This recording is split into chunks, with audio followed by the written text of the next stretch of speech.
Warhammer as a setting is a story about rot, decay, the crumbling of empires under the weight of their own sins. The slow, sluggish stagnation of the Imperium of Man, the steady deterioration of the good nature of the up-and-coming Tau, the final death throes of a civilization such as the Eldar, and the constant festering rot of chaos itself. On today's episode of Warhammer Explained, we will be focusing the most on that last one. He is the Lord of Rot, of Death, and of Disease, but also of Nature, and the assurance that everything will one day end, and that there is no reason to fear death. If you look at it from a certain perspective, there's a genuine argument to be made that he is one of the very few forces that, when it comes to his own people, genuinely cares about their well-being. Yes, today I am talking about the great grandfather himself, the Chaos God Nurgle. Before we get into this video, some YouTube pleasantries. Remember to like, comment, and subscribe, and leave me your favorite Nurgle character in the comments down below. So, Nurgle. Given the nature of what Nurgle is and what he represents, it should come as no surprise that Nurgle is the eldest of all of the Chaos Gods. He is the Chaos God of, as stated before, disease, rot, but also things such as wasted time, wasted memories, things as simple as stagnation in one's bed, or as complex and all-encompassing as entropy itself. I imagine you hear all of this and you think to yourself, well, that must be an absolutely terrifying thing to behold. And yes, it really is. However, it really does not take the direction you expect it to. The followers of Nurgle, specifically the demons, the Neverborn as they are called, which that is a term for all demons, not just Nurgles, are in a state of constant joyous celebration. They love their grandfather Nurgle. That is why he is called Grandfather Nurgle. His immortal followers, and a good few of his mortal followers as well, genuinely love him because he genuinely loves them. And that ultimately is where the poison and the horror of his mentality and existence creeps in. We as humans are ever-changing beings. That, in its fundamental form, offends Nurgle to no end. But it doesn't make him angry, even though he can 100% get angry. It makes him more sad. It makes him want to help us in the only way that he knows how. And that way is by infecting humanity with some of the most horrible diseases you can know of, and some that you straight up don't know of, and some that affect your soul. Yes, very much the main forefront of what Nurgle can do is disease. He is responsible for quite literally every single one, from all the way down to the common cold, to all the way up to what's known as God Blight. Because of this particularly simple concept that he embodies, much like all of the other Chaos Gods, Nurgle is very much a being that can spread by accident.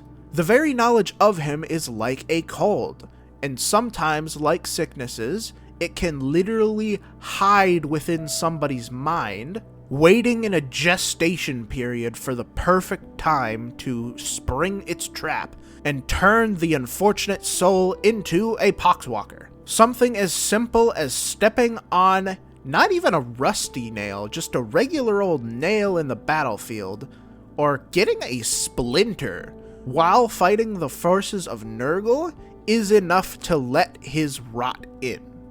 If you are not sufficiently willful against these threats, you will just completely be melted away and turn into one of Nurgle's followers. Now, if you remember my last episode on Tzeentch, Tzeentch may have won, but it's a genuine argument to be made that Nurgle is 100% the most powerful Chaos God.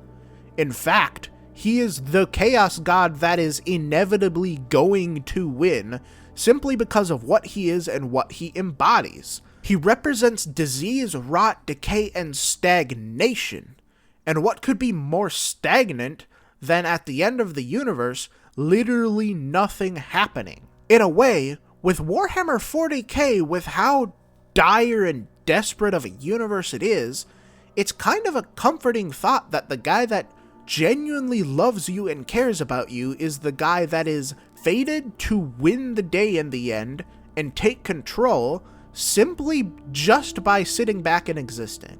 This brings up the idea that Nurgle really doesn't have to do anything, and you're right, he honestly doesn't really take too much in the way of actions. Though he is very much still active as a Chaos God in the universe, he isn't often at the forefront of major events in the timeline of 40k. Even in this very notable recent event where he was 100% at the forefront, a main through line of the mortal follower that is closest to him and his will constantly brought up the fact that, hey, we're doing way too much here.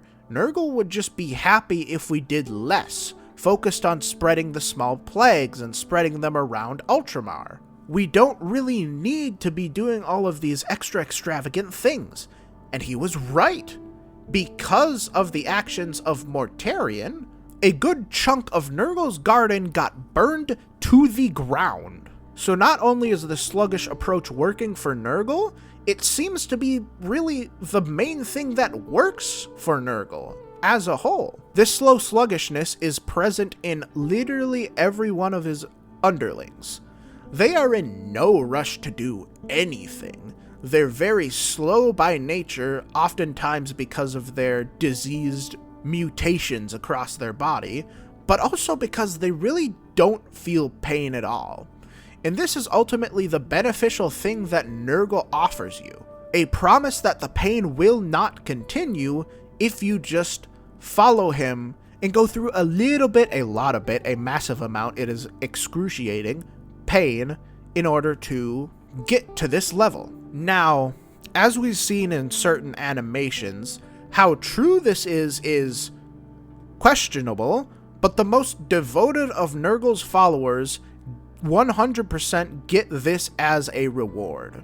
And if you've noticed, this as a concept is particularly insidious because at any point, if you upset Nurgle, he can just turn that off. And that ultimately is why Nurgle is still an evil entity, because everything in Warhammer is evil, everything has to be evil, especially the Chaos Gods. Because if you mess up even once, you're suddenly going to feel like how you look as a Nurgle follower. Which, look at this guy, But even so, that love is genuinely there from Nurgle at all levels. He sort of shows this off conceptually at the design of a couple of his demons. Because if you look at the very smallest of his demonic forces, the Nurglings, not only, unlike every other Chaos God, are they genuinely loved by every single level of rank under Nurgle, they are not treated like pawns. They're treated like pets. From the lowest of the Death Guard all the way up to Grandfather Nurgle himself.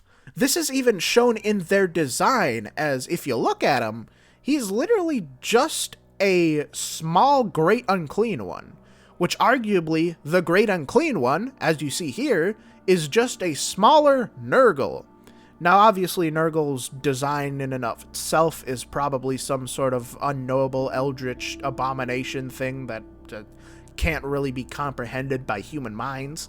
But whenever he does manifest, it's very likely that he just takes the form of a much larger Great Unclean One, constantly stirring his pot of diseases. This identity, this level of pure simplicity at all levels of Nurgle, from his concept, to how he is designed, to how his underlings are designed, is such a breath of fresh air when it comes to Warhammer as a whole, because a lot of the times simple designs in Warhammer end up being boring.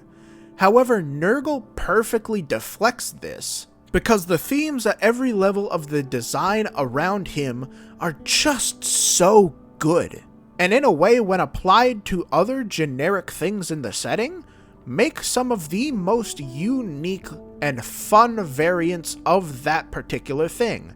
Hence, the Death Guard, which will be getting their own episode later because they are kind of a tonal whiplash shift to what Nurgle ultimately is, while his never-born companions are constantly singing, dancing around, putting on parades, and just having a great time. I mean, one of their models is called the Sloppity Bile Piper.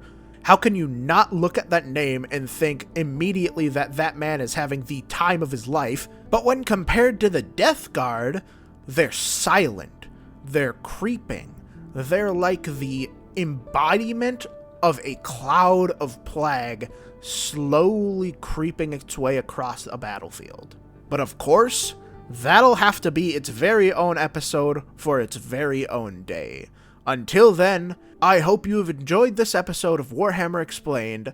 I have been your host, Inquisitor Calliope, and I will see you all next time. Bye.